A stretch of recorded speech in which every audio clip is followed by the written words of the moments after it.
తెలంగాణ రాష్ట్ర రాజకీయాల్లో కవితమ్మ మరో షర్మిల కాబోతుందనేటువంటి అనుమానం తెలంగాణ సమాజం నుంచి వస్తుంది.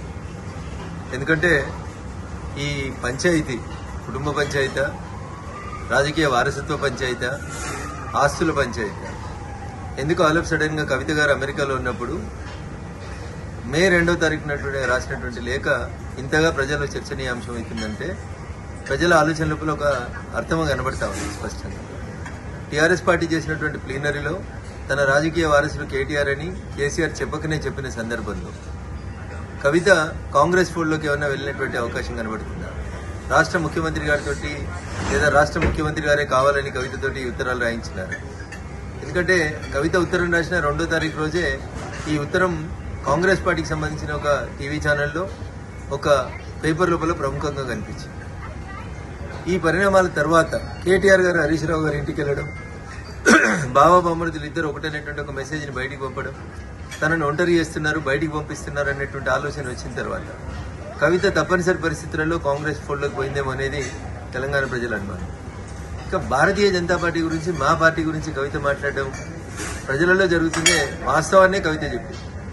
ప్రజలలో భారతీయ జనతా పార్టీ రోజు రోజుకు బలపడుతుంది. వచ్చే ఎన్నికల తర్వాత భారతీయ జనతా పార్టీ రాష్ట్రంలో అధికారంలోకి రాబోతుంది. ఈ విషయాల్ని దృష్టిలో ఉంచుకొని భారతీయ జనతా పార్టీ, బీఆర్ఎస్ రెండు కలిసి ఏదో చేయబోతున్నాయని ప్రజల్ని నమ్మించుతుంది. పోయిన ఎన్నికల కంటే ముందు పీసీసీ అధ్యక్షుడిగా ఏ ప్రయత్నాలను అయితే రేవంత్ రెడ్డి గారు కొనసాగించారో ఈ రోజు ముఖ్యమంత్రిగా కవితను మరొకసారి ఎట్లా పావుగా వాడుకుంటున్నారేమో అనేది తెలంగాణ సమాజం ఆలోచిస్తుంది. నాకున్నటువంటి అనుమానం కానీ, నాకున్నటువంటి సమాచారం కానీ, ముందు కవితతో పార్టీ పెట్టిస్తారు, తర్వాత వచ్చే ఎన్నికలకు వచ్చేసరికి కవిత షర్మిల గారిలాగా కాంగ్రెస్ పార్టీ అధ్యక్షురాలు లేదా కాంగ్రెస్ పార్టీతో పొత్తు పెట్టుకోవడమే చేస్తారు.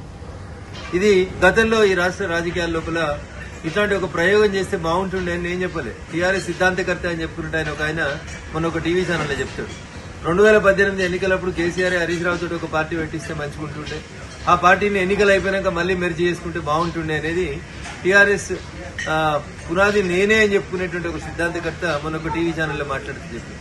వీటన్నింటినీ క్రోడీకరించి చూసినప్పుడు కవితని కాంగ్రెస్ నడుపుతుందా, కవితని రేవంత్ రెడ్డి గారు నడుపుతున్నారా, కవిత మరో షర్మిల కాబోతుందా అనేటువంటి అనుమానం అయితే చాలా స్పష్టంగా తెలంగాణ సమాజం ముందుంది. కవిత చెప్పినా, కేసీఆర్ చెప్పినా, మీడియా మిత్రులు చెప్పినా భారతీయ జనతా పార్టీ ఈ రాష్ట్రంలో బలపడుతుంది, భారతీయ జనతా పార్టీ ఈ రాష్ట్రంలో అధికారంలోకి రాబోతుంది అనేటువంటి విషయాన్ని టీఆర్ఎస్ కవితనే చెప్పినట్టు మేము భావిస్తా ఉన్నాం. భారతీయ జనతా పార్టీ ఎదుగుదలని ఎండార్స్ చేసినందుకు కవిత